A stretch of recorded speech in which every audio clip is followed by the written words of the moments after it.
ఓ సినిమాలో కృషి ఉంటే మనుషులు ఋషులు అవుతారు అని అనగానే అయ్యేం సాధిస్తారు అని ఎంఎస్ నారాయణ వెంటనే డైలాగ్ అందుకుంటారు. ఇప్పుడున్న పరిస్థితుల్లో మనిషి 100 ఏళ్ళు బతికి సాధించడమే కష్టం అనుకుంటే ఇక 300 ఏళ్ళు బతికేం సాధిస్తారు అని జీవితం మీద ఇంట్రెస్ట్ లేనోళ్ళు చెప్పే మాట. అయితే బతుకు మీద ఆశ, మిగతా వాటి మీద అత్యాశ ఎక్కువైన వారు మాత్రం 100 ఏళ్ళు కాదు ఇంకో 500 ఏళ్ళు బతికినా తక్కువే అని అనుకుంటారు. ఎగ్జామ్ హాల్లో అడిగే అడిషనల్స్లా జీవితంలో సాధించడానికి ఆయుష్ను కూడా పెంచమని దేవుణ్ణి కోరుకుంటారు. ఇలాంటి వారు మునుముందు పుట్టగొడుగుల్లో పుట్టుకొస్తారు. వీరి కోసమే ఈ గుడ్ న్యూస్. జీవితంలో సాధించడానికి టైం సరిపోకపోయినా, సరదాగా గడపడానికి టైం లేకపోయినా పెద్దగా బాధపడక్కర్లేదు. 100 ఏళ్ళు ఆడతా పాడతా అమ్మా నాన్నల దగ్గర గడిపేసినా కానీ ఇంకో 200 ఏళ్ళు సాధించడానికి టైం ఉంటుంది.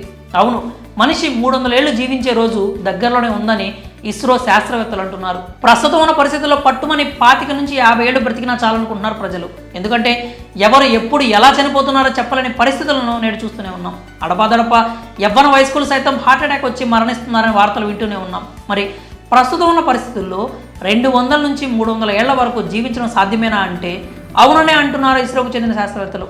ఒక మనిషి 100 ఏళ్ళు లేదా ఆపై కొన్ని సంవత్సరాలు జీవించడం సాధ్యమే.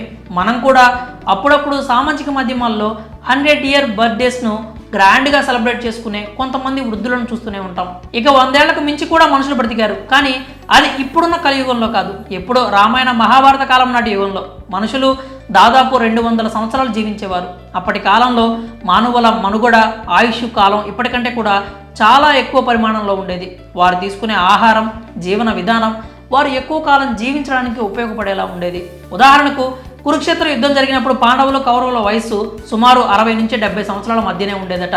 ఆ యుద్ధం తర్వాత కూడా వారు దాదాపు 3 దశాబ్దాలకు పైగా రాజ్యాన్ని పరిపాలించారట. మరి ఇప్పటి కాలంలో ఆహారపు అలవాట్లు, జీవన విధానం అంతా మారిపోయినా కూడా ఎక్కువ సంవత్సరాలు జీవించే అవకాశం ఉంటుందంటున్నారు ISRO chairman doctor S Somanath. ప్రస్తుతం సగటు మనిషి జీవన ఆయుష్ 70 సంవత్సరాలకు కుదించారు. కానీ అనేక కారణాల వలన ఈలోపే కొంతమంది ఊపిరి వదులుతున్నారు.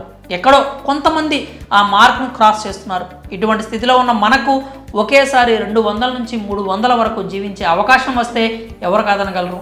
అది ఎలా సాధ్యపడుతుందో ఎస్ సోమనాథ్ తాజాగా జేఎన్టీయు హైదరాబాద్లో జరిగిన 12వ స్నాతకోత్సవంలో తెలియజేశారు.